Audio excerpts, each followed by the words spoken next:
Seigneur, ta parole est grande, elle demeure à jamais. Ta parole est infaillible, rien ne peut la supprimer.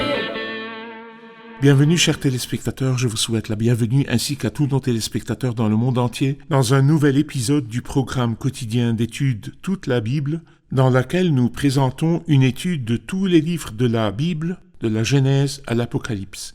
Nous sommes arrivés dans notre étude du livre de l'Exode, le deuxième livre de la Bible, au chapitre 15.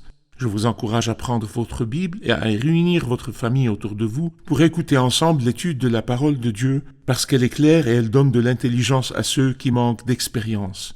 Dans notre étude du livre de l'Exode, nous avons présenté une étude sur la période de l'esclavage du peuple en Égypte.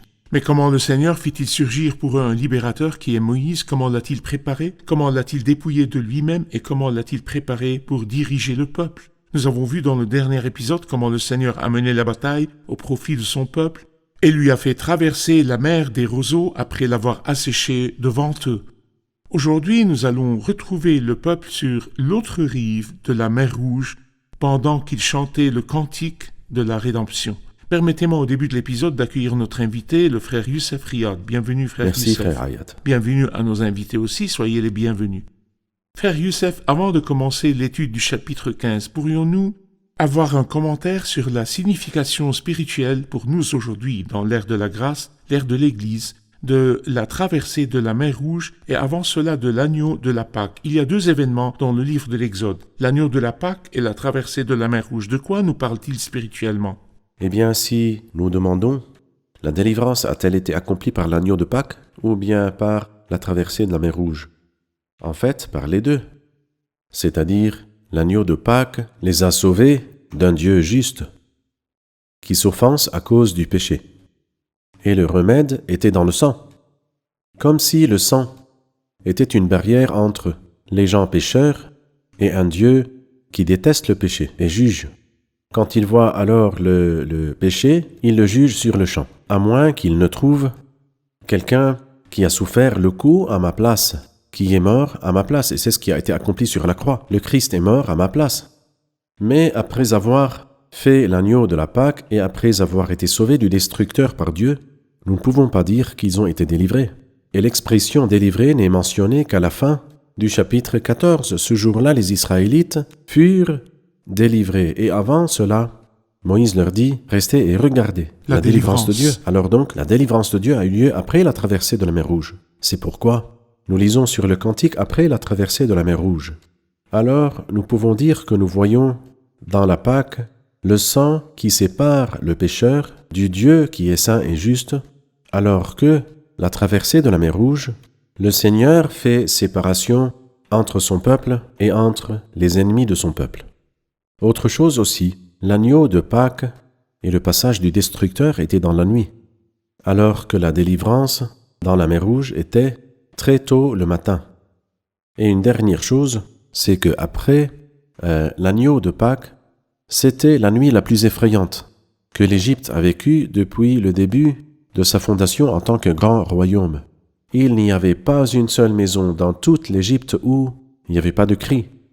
Et là, nous trouvons le cantique le plus merveilleux pareil à aucun autre avant, parce qu'un peuple d'environ 600 000 fantassins aptes au service militaire, c'est-à-dire qu'avec les femmes et les enfants et les anciens, tout cela compte à peu près 2 ou 3 millions. C'est quelque chose de merveilleux. Tout le monde chante d'une seule voix qu'il est vraiment merveilleux ce cantique qui a eu lieu après l'accomplissement, la délivrance. Parfait, je vous remercie. Permettez-moi de lire les paroles de ce cantique et de revenir vers vous avec une question. Exode 15. Alors Moïse et les Israélites chantèrent ce cantique en l'honneur de l'Éternel. Je chanterai en l'honneur de l'Éternel car il a fait éclater sa gloire. Il a précipité le cheval et son cavalier dans la mer. L'Éternel est ma force et le sujet de mes louanges. C'est lui qui m'a sauvé. Il est mon Dieu, je le célébrerai, il est le Dieu de mon Père, je proclamerai sa grandeur. L'Éternel est un vaillant guerrier, son nom est l'Éternel. Il a jeté dans la mer les chars du Pharaon et son armée. Ses combattants d'élite ont été engloutis dans la mer des roseaux. Les vagues les ont couverts, ils sont descendus au fond de l'eau pareils à une pierre. Ta main droite, Éternel, est magnifique de force. Ta main droite, Éternel, a écrasé l'ennemi. Par la grandeur de ta majesté, tu renverses tes adversaires. Tu déchaînes ta colère, elle les dévore comme de la paille. Tu as soufflé et l'eau s'est rassemblée. Les courants se sont dressés comme une muraille, les vagues se sont durcies au milieu de la mer. L'ennemi disait, je les poursuivrai, je les rattraperai, je partagerai le butin, ma vengeance sera assouvie, je tirerai mon épée, ma main les détruira. Tu as soufflé de ton haleine, la mer les a couverts. Ils se sont enfoncés comme du plomb dans l'eau profonde. Qui est semblable à toi parmi les dieux éternels? Qui est comme toi, magnifique de sainteté, redoutable, digne d'être loué, capable de faire des miracles? Tu as tendu ta main droite, la terre les a engloutis. Dans ta bonté, tu as conduit, tu as racheté ce peuple. Par ta puissance, tu le diriges vers ta sainte demeure. Les peuples l'apprennent et ils tremblent. La douleur s'empare des Philistins. Les chefs d'Édom sont épouvantés. Un tremblement s'empare des guerriers de Moab. Tous les habitants de Canaan perdent courage. La terreur et la frayeur les surprendront. Devant la grandeur de ta puissance, ils deviendront muets comme une pierre jusqu'à ce que ton peuple soit passé, Éternel, jusqu'à ce qu'il soit passé, le peuple que tu as acquis. Tu les conduiras et les établiras sur la montagne de ton héritage, à l'endroit que tu as préparé pour ta demeure éternelle au sanctuaire, Seigneur, que tes mains ont fondé. L'Éternel régnera éternellement et à toujours. Oui, les chevaux du Pharaon, ses chars et ses cavaliers ont pénétré dans la mer, et l'Éternel en a ramené l'eau sur eux, alors que les Israélites ont marché à pied sec au milieu de la mer. Il y a de longues paroles dans ce cantique, et chaque parole nécessite un arrêt, mais je voudrais un premier commentaire. Après la traversée et après la délivrance est venu le chant. Qui chante et pour qui chante-t-il et quel est le sujet du cantique? Quelqu'un a dit, le croyant n'a pas besoin qu'on lui apprenne deux choses. Il n'a pas besoin qu'on lui apprenne de se réjouir quand il est sauvé. Parce que c'est instinctif. Après avoir été sauvé, il se réjouira. C'est-à-dire, qui avait appris à Zachée d'être joyeux quand il accueillit le Christ? Personne ne l'a fait. Mais il se dépêcha, il descendit et il l'accueilla avec joie. Le gardien de la prison, qui lui avait dit « Quand tu croiras, tu te réjouiras » Personne. Mais il se réjouissait avec toute sa famille d'avoir cru en Dieu. Et la personne joyeuse et joviale chante. Quelqu'un est-il dans la joie qu'il chante des cantiques? C'est pourquoi il n'est pas du tout besoin d'apprendre à celui qui a été sauvé de chanter des cantiques. Qui l'avait dit au peuple? Dieu ne leur avait pas dit. Dès que vous traversez la mer Rouge, faites-moi une faveur et chantez-moi un cantique. Pas du tout. C'est une conséquence naturelle de la liberté. Conséquence naturelle. C'est-à-dire, vous avez joui du salut de Dieu, de sa libération et de sa rédemption. Alors, c'est automatiquement que vous allez chanter. Votre cœur sera plein de joie et vous exprimerez cette joie par tes louanges à Dieu. Le gardien de la prison se réjouissait avec toute sa famille d'avoir cru en Dieu. C'est vrai. En fait, c'est un chant qui ne vient pas de 50 personnes dans une réunion, de 100 personnes dans une réunion. Environ 2 millions et quelques chantaient ce cantique. C'est vrai. Nous avons appris que celui qui chante est celui qui a été racheté. Le chant est venu après la rédemption. Vers qui le chant est-il dirigé? Nous voulons savoir à qui s'adresse le chant et quel est le sujet du cantique. En fait, il s'adresse à Dieu et son sujet est le Seigneur. Écoutez le premier verset. Alors Moïse et les Israélites chantèrent ce cantique en l'honneur de l'Éternel. Ils dirent, je chanterai à l'Éternel. Donc la louange s'adresse au Seigneur et le cantique est en son honneur. Bon, quel en est le sujet? Il dit, Dieu est ma force et le sujet de mes louanges. C'est lui qui m'a sauvé. Il est mon Dieu. De qui parle-t-il donc? Que c'est merveilleux que le chant soit dirigé vers le Seigneur et que son sujet aussi soit le Seigneur, le Rédempteur et le Sauveur. Je vous remercie, nous ferons une pause, puis reviendrons pour une question.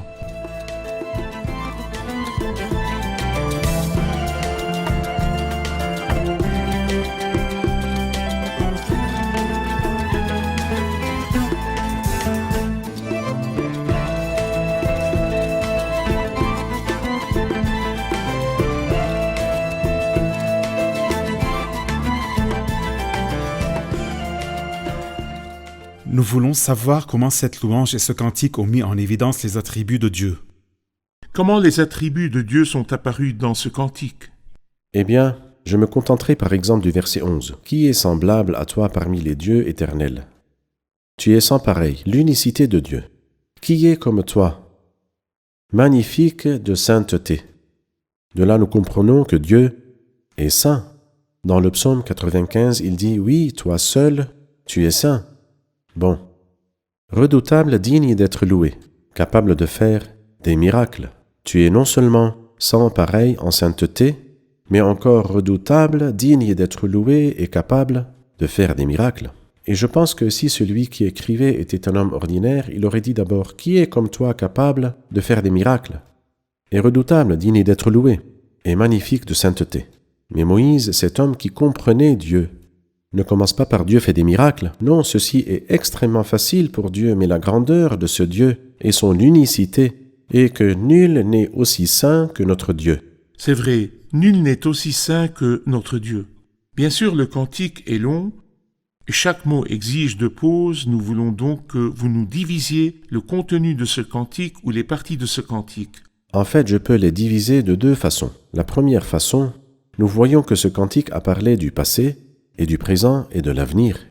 Et c'est beau que dans notre louange au Seigneur, nous nous souvenions du passé, et que nous disions « Dieu, tu nous as sauvés et tu nous as adressé un saint appel à cause de ton plan et de ta grâce, pas à cause de nos œuvres », ou que nous chantions les louanges du présent. « Il est avec moi tout au long du chemin, oui, et il m'a donné la paix. » Et il parle aussi de l'avenir, nous nous retrouverons bientôt dans les nuées autour du Rédempteur bien-aimé. Là, Moïse parle du passé, Dieu qui a sauvé, Dieu qui a fait noyer Pharaon et ses armées. Il parle aussi du présent, dans ta bonté tu as conduit, tu as racheté ce peuple, par ta puissance tu le diriges vers ta sainte demeure. Et enfin il parle de l'avenir, tu les conduiras, les établiras sur la montagne de ton héritage, à l'endroit que tu as préparé pour ta demeure éternelle. Alors donc, Moïse est occupé de parler de ce que Dieu a fait dans le passé, ce qu'il fait dans le présent, et ce qu'il fera bientôt dans l'avenir. Mais je peux le diviser d'une autre manière. C'est qu'il parle premièrement du Seigneur, deuxièmement de l'ennemi, troisièmement et enfin du peuple.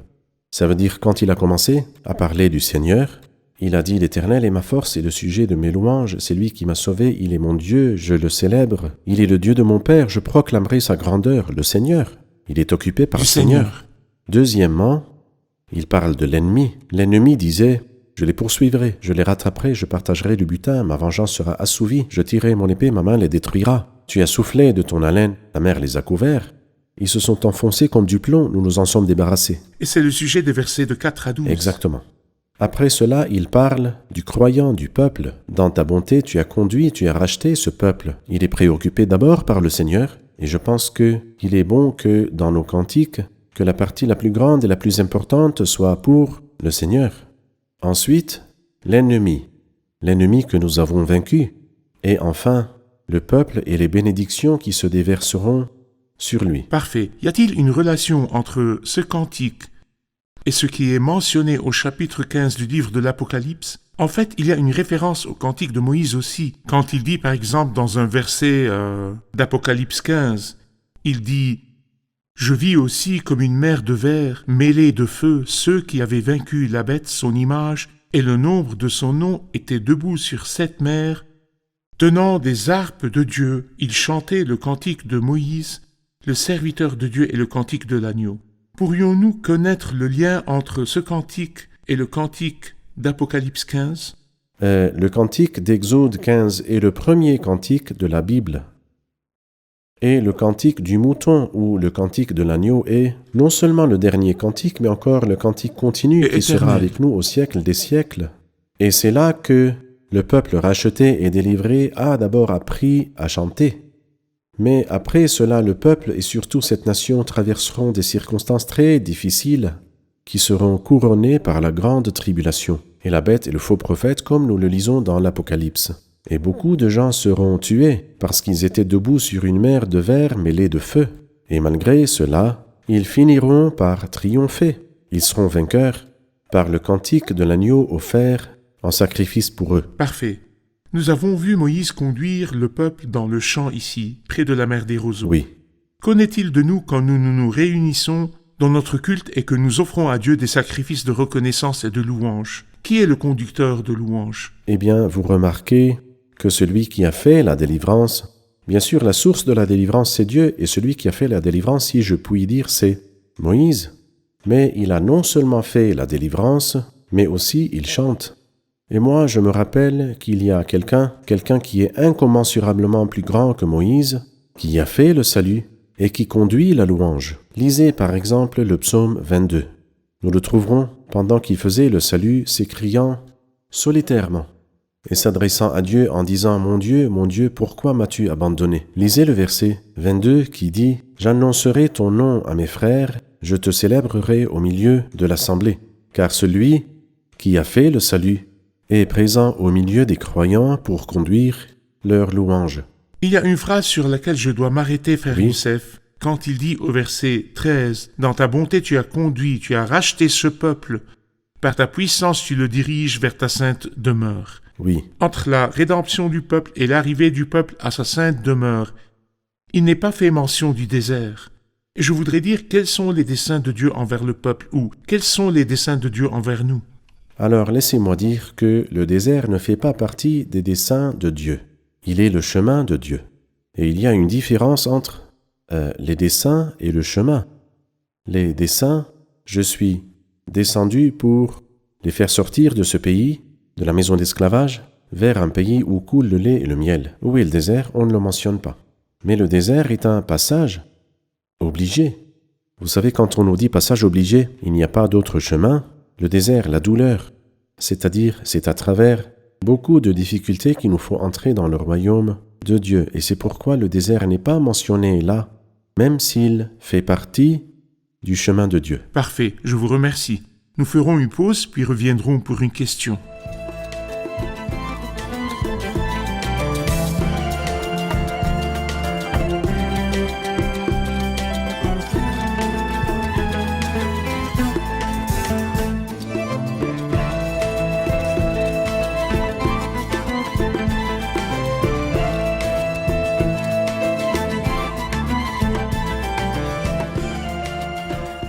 Verset 16. La terreur et la frayeur les surprendront. Devant la grandeur de ta puissance, ils deviendront muets comme une pierre, jusqu'à ce que ton peuple soit passé, Éternel, jusqu'à ce qu'il soit passé le peuple que tu as acquis. Ne sont-ils pas déjà passés?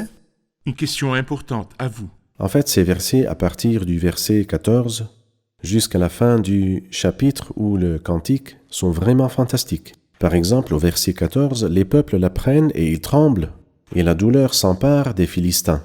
Les chefs d'Édom sont épouvantés. Cela s'est littéralement passé. Et en effet, nous lisons dans le livre de Josué que ces peuples ont justement tremblé de peur. Et Rahab a dit cela en l'apprenant, nous avons perdu courage. Là, c'était 40 ans avant que cela ne se produise. Moïse n'était pas là lorsque le peuple a passé dans le Jourdain, il était mort. Cependant, par les yeux de la prophétie et dans la perspective de la prophétie, il a vu ce qui allait se passer 40 années plus tard. Et puis, il dit des mots très étonnants, le verset qu'a cité notre frère Rafi, qu'ils vont passer. Passer, ils avaient déjà traversé. Non, ils devraient traverser le Jourdain. Dans le plan de Dieu, il y a pas seulement une traversée pour se délivrer, mais encore une traversée pour entrer. Oui. Il y avait donc la traversée du Jourdain. Et c'est un autre aspect de la mort du Christ qui diffère de celui de la mer Rouge. Parce que la mer Rouge représente la mort du Christ pour nous, alors que la traversée du Jourdain représente notre propre mort avec le Christ. Quand nous arriverons à Josué 3, nous saurons alors qu'ils ont pris 12 pierres et les ont déposées dans le Jourdain. Et ils ont retiré 12 pierres du Jourdain et les ont dressées à Gilgal, une image de notre mort et notre résurrection avec le Christ. C'est pourquoi il parle Leur de la traversée du Jourdain. C'est pourquoi le verset juste après « Tu les conduiras et les établiras sur la montagne de ton héritage, à l'endroit que tu as préparé pour ta demeure éternelle, au sanctuaire, Seigneur, que tes mains ont fondé. » Bien sûr, il ne s'agit pas de désert ici, Oui. mais de la terre après la traversée du fleuve. Exact. Ce qui est intéressant là, le peuple qu'il choisit comme son héritage, et l'héritage que tu as destiné pour le peuple. Comme s'il y avait un peuple destiné à l'héritage et un héritage destiné au peuple. Si nous lions cela à 1 Pierre chapitre 1, nous sommes destinés au ciel Et le ciel nous est réservé. Nous sommes réservés à Parfait. l'héritage céleste, et l'héritage céleste nous est réservé. Qu'en est-il de Myriam, la prophétesse, dans les parties qui commencent par le verset 20? Quel est son rôle? En fait, Myriam est merveilleuse, comme d'habitude nous la voyons dans une position merveilleuse. Et là, elle conduit les femmes, parce qu'elle n'a pas pu rester en place en voyant la grande victoire de Dieu. Nous la voyons en fait sur 2 rivages. Le premier rivage était dans Exode chapitre 2, au bord du fleuve, à observer le Sauveur, qui deviendra le Sauveur. Et en fait, elle a agi avec beaucoup de sagesse et d'intelligence. Et là, nous la voyons, elle avait probablement dépassé les 90 ans. Mais sa voix était Comme un vraiment rossignol. parfaite. Et elle dirigeait les femmes. Nous lisons Myriam la prophétesse, la sœur d'Aaron, prit à la main un tambourin, et toutes les femmes sortirent à sa suite avec des tambourins en dansant. Et bien sûr, nous trouvons que lorsque le salut se produit, la femme prend habituellement une belle et honorable attitude pour se réjouir de la victoire. En vue de ce que le Seigneur avait anciennement dit, la descendance de la femme écrasera la tête du serpent. Là, nous voyons Myriam chanter. Déborah, dans le chapitre 5 du livre des Juges, chante.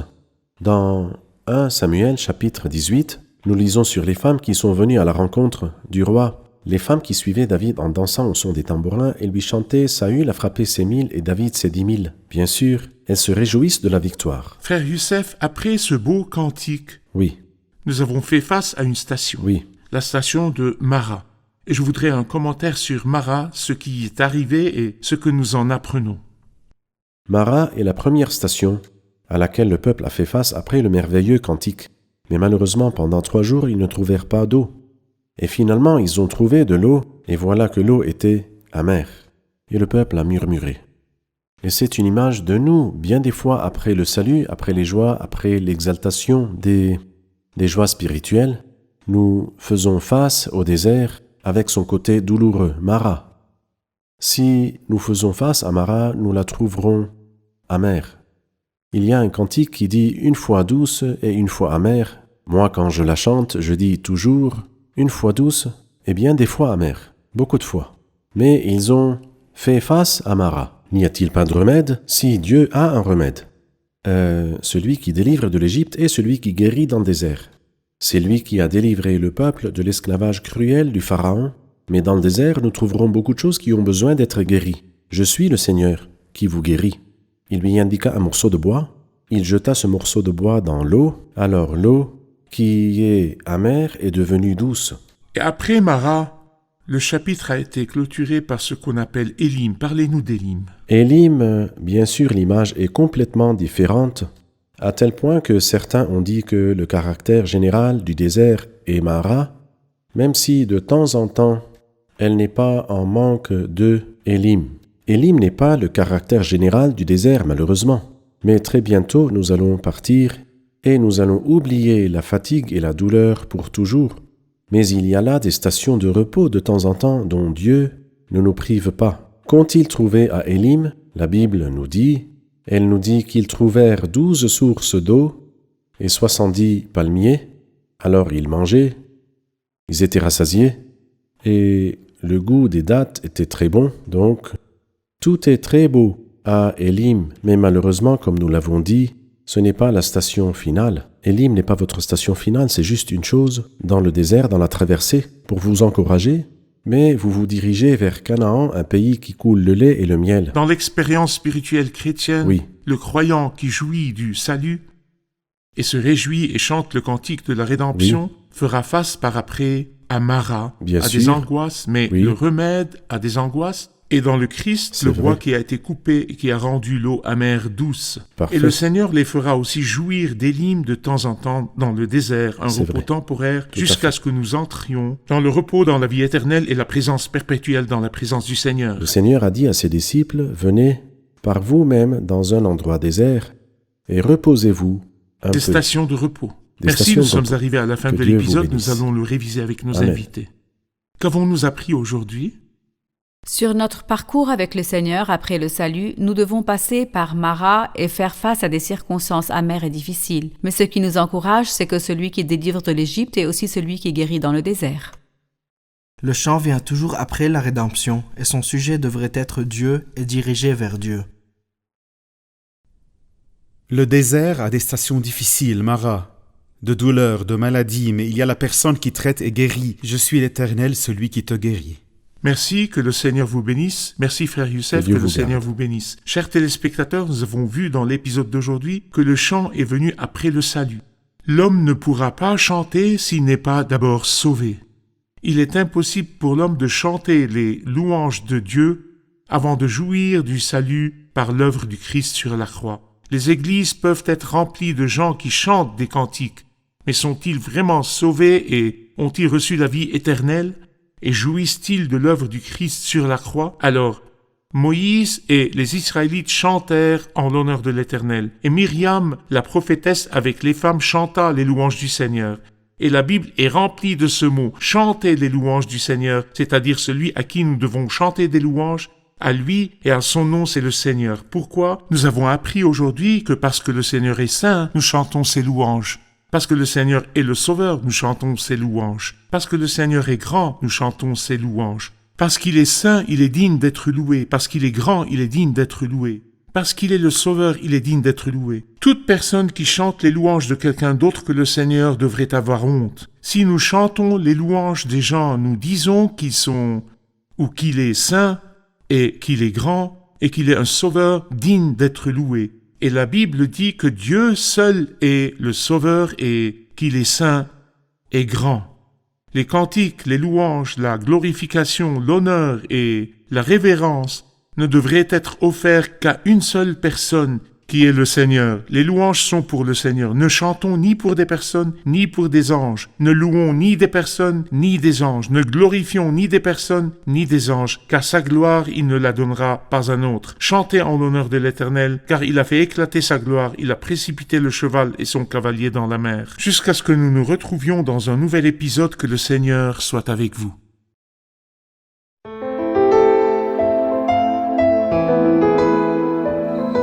Seigneur, ta parole est grande, elle demeure à jamais. Ta parole est infaillible, rien ne peut la supprimer.